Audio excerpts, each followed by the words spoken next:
Di balik senyum tenangnya, Soeharto menyimpan naluri politik yang dingin.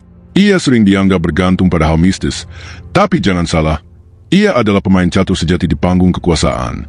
Salah satu langkah terlicirnya, memanfaatkan Jenderal Nasution, sang arsitek TNI, sebagai batu loncatan menuju tahta. Bagaimana persisnya? Simak cerita lengkapnya.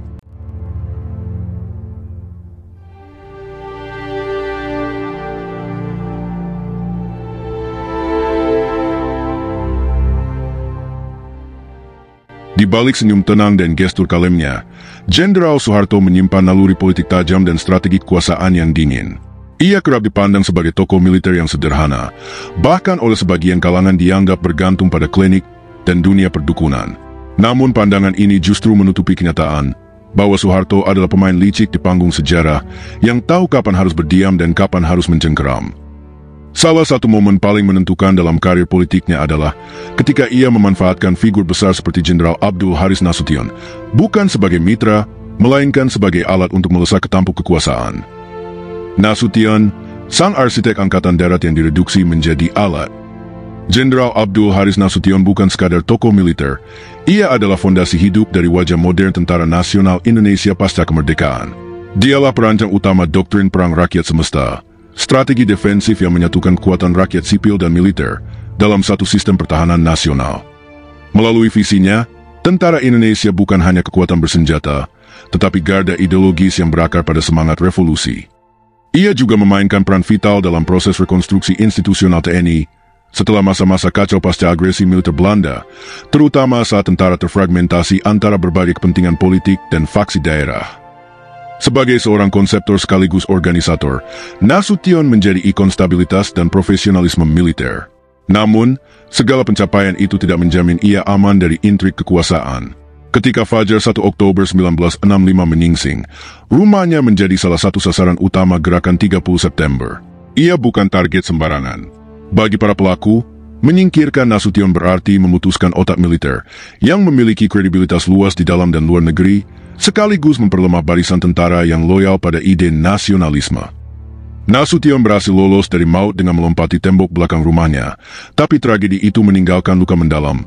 Putrinya, Ade Irma Suryani, yang baru berusia 5 tahun, tertembak dan kemudian wafat.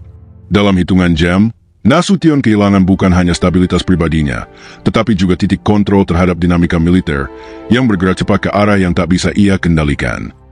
Sementara Nasution masih larut dalam duka dan kebingungan, Soeharto melangkah dengan presisi seorang pemain catur ulung. Ia adalah satu dari sedikit jenderal senior yang tidak menjadi target penculikan, dan fakta ini, disadari atau tidak, menempatkannya dalam posisi strategis. Dari markas Kostrad, Soeharto dengan cepat membangun narasi bahwa militer harus segera bertindak untuk menyelamatkan negara dari kudeta oleh PKI. Namun, Soeharto sadar satu hal, ia tidak memiliki standing moral sebesar Nasution di mata militer dan publik. Disinilah kelihayan politiknya bekerja. Ia tidak hanya mengerahkan pasukan, tetapi juga bergerak mencari legitimasi simbolik, dan itu berarti merangkul Nasution, menjadikannya tameng sekaligus tempo moral atas tindakan-tindakannya. Skenario licik ketika restu berarti perangkap.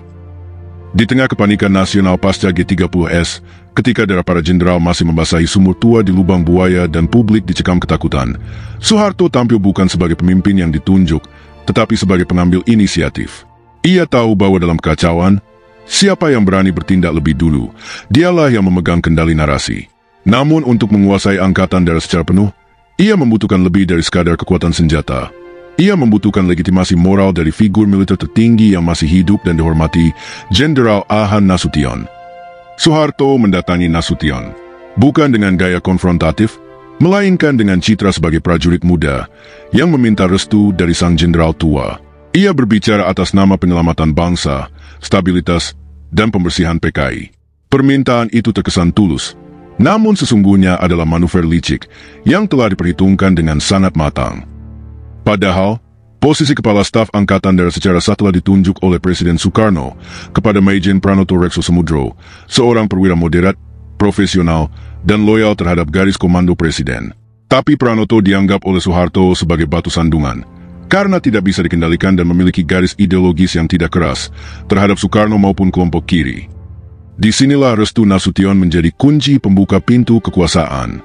Sebagai seorang negarawan militer yang tengah terpukul oleh tragedi pribadi, Nasution mungkin mengira bahwa memberikan restu kepada Soeharto adalah cara tercepat untuk mengembalikan stabilitas. Ia mungkin percaya bahwa Soeharto hanya akan menjadi pelaksana teknis dalam krisis ini, bukan penantang otoritas politik nasional.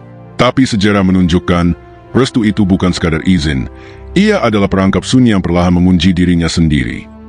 Dalam hitungan hari, Soeharto telah menguasai jalur komando Angkatan Darat, mengendalikan pasukan, jaringan logistik, dan intelijen. Ia memanfaatkan restu Nasution sebagai tameng moral untuk mendepak Pranoto, dengan dalih Pranoto lamban bertindak dalam menghadapi G30S.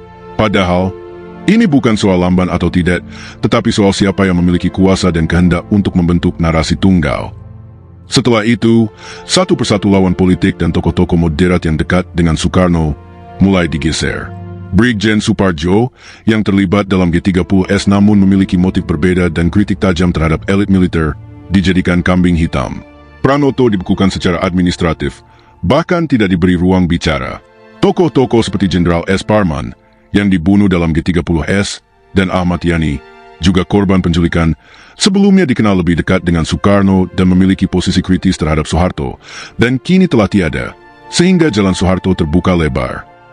Sementara itu, Nasution diberi jabatan Ketua MPRS, lembaga tinggi negara yang secara teori berada di atas presiden, tetapi dalam praktik tidak memiliki kekuasaan operasional. Ini adalah salah satu siasat klasik Orde Baru, memberikan jabatan tinggi yang tampak megah, namun telah dikebiri dari dalam.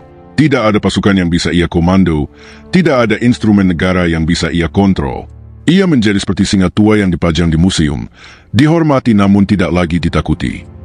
Ketika Soeharto mulai menapaki jalan menuju kekuasaan absolut, Nasution tak lebih dari papan catur yang telah dipakai dan disingkirkan. Dan disinilah ironi besar sejarah terjadi. Sang arsitek Angkatan Darat dijebak dalam labirin kekuasaan yang dibangun oleh bekas bawahannya sendiri. Yang lebih tragis, restu Nasution kelak digunakan untuk membungkam kritik, bahkan terhadap dirinya sendiri. Lihat, Jenderal Nasution pun mendukung tindakan kami. Begitu kira-kira narasi yang diciptakan Soeharto untuk memperkuat legitimasi, termasuk di hadapan Presiden Soekarno. Ini bukan sekadar restu. Ini adalah perangkap yang menyamar sebagai permintaan tolong. Ketika Nasution menandatangani kesediaannya untuk mendukung Soeharto mengendalikan Angkatan Darat, ia mungkin mengira sedang menyelamatkan bangsa, padahal ia sedang menyelamatkan orang yang akan membekuknya secara perlahan tapi pasti. Awalnya, Nasution mungkin mengira bahwa pengangkatannya sebagai ketua MPRS adalah bentuk penghormatan negara atas jasa-jasanya. Tapi ia segera menyadari, kursi tinggi itu tak memberinya ruang gerak, apalagi kekuasaan substantif. Segala arah pengambilan keputusan telah digerakkan dari pusat kekuatan baru, markas besar Soeharto, yang perlahan berubah dari markas militer menjadi pusat pemerintahan bayangan. Namun Nasution bukan perwira biasa. Ia memiliki visi kenegaraan, kecintaan pada republik, dan keberanian moral. Saat pengaruh Soeharto makin absolut dan kebebasan sipil mulai dicekik oleh tangan besi Kopkamtib, Komando Operasi Pemulihan Keamanan dan Ketertiban, Nasution mulai merasa bahwa arah republik telah menyimpang dari semangat awalnya. Maka ia pun mulai bersuara. Di forum MPRS, yang seharusnya menjadi majelis tertinggi negara, Nasution mencoba menggunakan posisinya untuk mengingatkan pemerintah agar tidak menyimpang dari konstitusi dan nilai-nilai demokrasi. Ia mengecam kecenderungan militer untuk melampaui batas fungsinya, memperingatkan bahaya konsentrasi kekuasaan, serta mengkritik Kopkamtib sebagai lembaga tanpa dasar hukum yang mengangkangi hak sipil dan proses hukum. Kritik itu langsung berbalas, tapi bukan dengan argumen, melainkan dengan pengucilan sistematis. Media massa yang sudah berada di bawah kendali pemerintah mulai mengabaikan pernyataan-pernyataan Nasution. Aksesnya ke ruang-ruang kekuasaan dibatasi. Rapat-rapat strategis dilakukan tanpa kehadirannya. Bahkan, dalam beberapa momen penting, ia tidak diundang atau hanya diberitahu sebagai formalitas belaka. Soeharto sendiri tidak pernah menghadapi Nasution secara terbuka. Ia lebih suka menggunakan teknik pengeringan politik secara perlahan, seperti seseorang yang menghentikan pasokan air ke pohon tua, membiarkannya layu tanpa harus menebangnya secara mencolok. Inilah pola khas Orde Baru, eliminasi tanpa kekerasan fisik, namun dengan isolasi administratif dan pembunuhan karakter halus. Tahun 1971, Nasution mengundurkan diri dari ketua MPRS. Bagi publik, itu mungkin tampak seperti keputusan pribadi. Tapi bagi mereka yang memahami dinamika dalam, itu adalah bentuk perlawanan diam. Ia menolak menjadi boneka konstitusional. Ia menolak menjadi stempel kekuasaan Soeharto. Setelah itu, Nasution nyaris sepenuhnya diasingkan dari panggung politik. Tak ada lagi peran strategis. Tak ada lagi sorotan publik. Dari tokoh yang pernah disebut sebagai the brain of the army, ia direduksi menjadi sosok sejarah, disegani, tapi dimatikan pengaruhnya. Namun sejarah mencatat, ketika sebagian besar elit militer dan politik tunduk pada kekuasaan mutlak Orde Baru, Nasution tetap menjadi suara hati nurani yang tak sepenuhnya bisa dibungkam. Dalam berbagai pidato dan tulisan, ia terus menyuarakan prinsip bahwa tentara harus kembali ke barak, bahwa negara tidak boleh dikendalikan oleh satu tangan, dan bahwa kekuasaan tanpa batas hanya akan menghasilkan kehancuran moral bangsa. Ironi besar Orde Baru adalah ini, sang arsitek utama TNI, pemikir konseptual perang rakyat semesta, justru dikunci oleh sistem yang ia bangun, karena ia menolak menjadikan militansi sebagai alat untuk melanggengkan kekuasaan pribadi. Dibunuh secara politik, bukan dengan peluru. Nasution memang lolos dari kematian fisik dalam tragedi G30S. Ia selamat dari peluru-peluru pasukan penculik yang menewaskan ajudannya dan melukai putrinya. Tapi ia tidak lolos dari peluru tak kasat mata, politik kekuasaan yang membungkam secara perlahan namun pasti. Dalam memoarnya memenuhi panggilan tugas, Nasution menulis dengan nada getir, "Saya selamat dari tembakan PKI, tapi tidak dari politik rekayasa." Pernyataan itu bukan hanya luapan luka pribadi, melainkan kesaksian penting tentang bagaimana politik bisa menjadi alat pembunuhan karakter yang lebih senyap, namun lebih menyakitkan. Soeharto, yang tampil sebagai penyelamat pasca G30S, justru menjadikan Nasution, tokoh paling dihormati di tubuh Angkatan Darat, sebagai alat legitimasi sementara, sebelum perlahan-lahan dieliminasi dari pusat kekuasaan. Soeharto tidak perlu menyingkirkan Nasution dengan kekerasan. Ia cukup mengisolasinya secara politik. Langkah itu dilakukan dengan dua strategi utama. Satu, memberi jabatan tinggi tapi tanpa kuasa. Nasution diangkat sebagai ketua MPRS, sebuah posisi yang secara hierarkis tinggi, tapi tidak memiliki akses langsung ke sumber-sumber kekuasaan eksekutif dan militer. Ia dijauhkan dari pengaruh nyata. Ini adalah pola klasik Orde Baru. Angkat seseorang setinggi mungkin, lalu kosongkan perannya secara sistemik. Dua, mengaburkan warisan intelektual dan ideologisnya. Salah satu warisan terbesar Nasution adalah doktrin pertahanan rakyat semesta, atau Hankamrata, sebuah konsep pertahanan yang berakar pada semangat rakyat sebagai kekuatan utama bangsa. Doktrin ini dirancang bukan untuk menindas, tapi untuk memberdayakan. Namun di tangan Soeharto, prinsip itu dibelokkan. Hankamrata menjadi dasar dari militerisasi sipil, duifungsi ABRI, dan hegemoni militer dalam kehidupan sosial politik. Dengan kata lain, doktrin Nasution digunakan bukan untuk membela rakyat, tapi untuk mengawasi dan mengendalikan mereka. Inilah bentuk pengkhianatan ideologis yang tak terlihat, tapi sangat dalam. Warisan intelektual Nasution bukan saja disalahgunakan, tapi juga dikubur agar nama besarnya tidak menginspirasi oposisi. Yang lebih menyakitkan bagi Nasution bukanlah kehilangan kekuasaan, melainkan menyaksikan nilai-nilai perjuangan yang ia bangun dikhianati oleh orang-orang yang dulu ia bantu naik. Ia bukan hanya seorang jenderal, tapi juga pemikir, konseptor, dan nasionalis tulen. Tapi dalam sistem politik yang dibangun Soeharto, tak ada tempat bagi tokoh dengan integritas dan pikiran merdeka. Tak ada penjara, tak ada pengasingan, tapi ada pengucilan senyap. Nasution tak diajak dalam keputusan strategis, tak dilibatkan dalam reposisi militer, dan namanya mulai perlahan-lahan dilupakan dari narasi resmi Orde Baru. Inilah pembunuhan politik dalam bentuk paling halus dan mematikan, penghapusan eksistensi tanpa darah. Penutup, politik tanpa nurani. Kisah Nasution dan Soeharto adalah kisah dua wajah militer Indonesia, yang satu percaya pada kehormatan, yang lain pada kekuasaan. Yang satu adalah pemikir strategis, yang lain adalah manajer intrik. Dan dalam sejarah yang digerakkan oleh kekuasaan, strategi kalah oleh siasat, integritas dikalahkan oleh oportunisme.